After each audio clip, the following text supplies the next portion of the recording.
personnalité. Votre handicap, vous l'avez transformé en une force assez incroyable.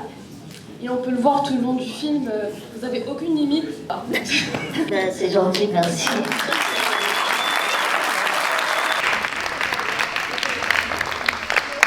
Est-ce que tu as trouvé un travail? Non, toujours pas. Je suis toujours à la recherche de l'emploi. Déjà, le secrétariat au téléphone, c'est hors de question. J'ai pas envie d'être enfermée dans un bureau. Et le fait d'avoir travaillé avec des enfants, ça m'a donné une expérience. Parce que les enfants, tout le monde, les enfants sont plus communicatifs que les adultes. Ils sont très très gentils en plus. Et nous? Et oui, et vous allez énormément me manquer en tout cas. Je rigole à chaque fois que je me revois, parce que je dis énormément de gros mots quand je suis très très jeune. Et maintenant j'en dis moins, mais souvent oui. Parce que la preuve, je dis des trucs et que je me revois, je me dis c'est pas possible, j'ai dit ça. Voilà, c'est... Quelle place ça a dans ta vie d'avoir ce film qui te suit comme ça depuis toutes ces années? Ça m'a peut-être changé dans ma maturité, peut-être aussi. Et même, ça m'a donné envie d'être encore plus autonome. Donc, c'est pour ça que j'étais contente quand j'ai quitté les établissements, la rééducation, et l'appartement, donc vivre seule. Voilà, on revit. Quel est votre plus beau souvenir de tournage? Le beau souvenir, je dirais, on est sorti de la Nelly, quand on est sorti Ah oui, quand on est allé en boîte. En boîte, enfin Sur la plage. l'avant-boîte, je dirais, boire un verre, voilà.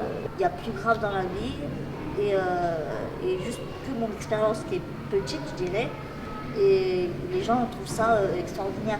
Que non, il y a pire dans la vie. Donc là, je viens sur toi, et hop, le point arrive. Quel point? Le point arrive au point. Même sans ce film, je suis déjà célèbre sur Ajaccio, donc j'ai pas besoin d'être célèbre à la télé. Au contraire, je suis pas célèbre, mais dans le sens que, apparemment, je montre un témoignage et les gens qui me connaissent pas du tout en France, je dirais, ils sont touchés et ils se disent que j'ai une force de vie extraordinaire, mais pour moi, je le pense pas. Pour moi, c'est naturel. Mais après, je peux avoir des faiblesses. J'en ai des faiblesses. Non. Oui.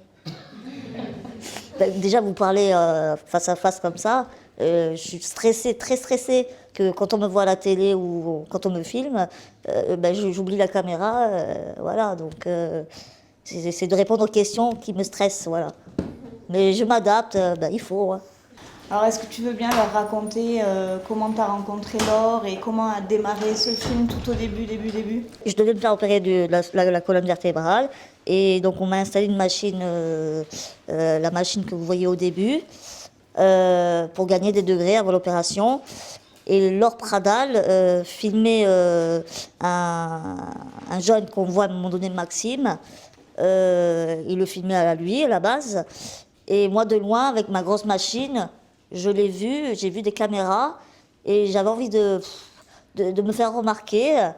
Et avec ma grosse machine à fond, par contre j'allais beaucoup plus vite, et passe et repasse devant les caméras. J'ai pas arrêté de passer devant et finalement ils ont fait un projet pour moi et c'est comme ça que ça a commencé notre relation. J'ai remarqué que dans le film, qu'avec même un handicap on peut y arriver. Parce qu'elle a eu son brevet blanc et tout ça. Son brevet, le brevet de collège, j'ai eu le BEP, et j'ai eu le bac avec la mention en plus.